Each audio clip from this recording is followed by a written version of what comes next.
ॿिए पासे अवांखे अपडेट कंदासीं। सिंध हाई कोर्ट में जहांगीर रोड वारे इलाइक़े में सरकारी स्कूल जे ज़बून हालीअ बाबति दाख़िल कयल दरख़्वास्त ते ॿुधणी थी आहे। बिल्कुलु नाज़रीन, दरख़्वास्त गुज़ार वाक़िफ़ शाह जो चवणु आहे त हुकूमत जी नाअहली सबबि स्कूल जी इमारत ज़बून आहे, मासूम शागिर्दनि जी ज़िंदगी ख़तरे में आहे। स्कूल जी मरमत ऐं ॿियनि सहूलियतुनि जी फ़राहमी जो कमु जल्द शुरू कयो वेंदो, जॾहिं त PC1 मंज़ूर थी चुकी आहे। एडिशनल एडवोकेट जो चवणु आहे अदालती स्कूल जी तामीराती कमनि जी रिथा बाबति सिंध हुकूमत खां लिखत में जवाब तलब करे वरितो आहे। सिंध हाई कोर्ट में जहांगीर रोड वारे इलाइक़े में सरकारी स्कूल जी ज़बून हाली बाबति दाख़िल कयल दरख़्वास्त ते ॿुधणी थी आहे। हुकूमत जी नाअहलीअ सबबि स्कूल जी इमारत ज़बून आहे, मासूम शागिर्दनि जी ज़िंदगी ख़तरे में आहे। दरख़्वास्त गुज़ार वाक़िफ़ शाह मौक़िफ़ इख़्तियार कयो आहे, जॾहिं त एडिशनल एडवोकेट जो चवणु हो त स्कूल जे मरम्मत ऐं ॿियनि सहूलियतुनि जी फ़राहमीअ जो कमु जल्द शुरू कयो वेंदो। PC1 मंज़ूर थी चुकी आहे। अदालत स्कूल जी तामीराती कमनि जी रिथा बाबति सिंध हुकूमत खां लिखत में जवाब तलब करे वरितो आहे।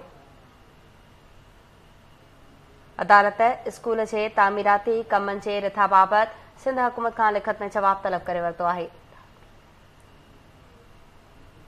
बिल्कुलु नाज़रीन, सिंध हाई कोर्ट में जहांगीर रोड वारे इलाइक़े में सरकारी स्कूल जी ज़बून हाली बाबति दाख़िल कयल दरख़्वास्त ते ॿुधणी थी आहे। हुकूमत जी नाअहली सबबि स्कूल जी इमारत ज़बून आहे, मासूम शागिर्दनि जी ज़िंदगी ख़तरे में आहे। इन हवाले सां लाइन ते मौजूदु आहे कराची मां आज़म ज़ोरानी। जी आज़म, छा तफ़सील आहिनि? जी, Sindh high court Jahangir road number 3 ते वाक़िअ सरकारी स्कूल जी हालत ख़राब थियण जे ऐं उन जी मरमत न थियण जे ख़िलाफ़ दाख़िल कयल दरख़्वास्त ते अॼु सिंध हुकूमत सेक्रेटरी एजुकेशन ऐं ॿियनि धुरनि खे नोटिस जारी करे जवाब तलब करे वरितो आहे। अॼु इब्तिदाई ॿुधणी जे दौरान जवाब ॾेरो एडिशनल एडवोकेट जनरल अदालत में पेश थियो ऐं उन अदालत खे यकीन ॾियारींदे चयो त इन स्कूल जी जेका मरमत जे लाइ प्रोजेक्ट जेको PC1 आहे उहा ठही चुकी आहे, उहा मंज़ूर बि थी वई आहे। तुर्त जेको आहे इहो इन स्कूल जी रिपेयरिंग वारो अमल शुरू थी वेंदो।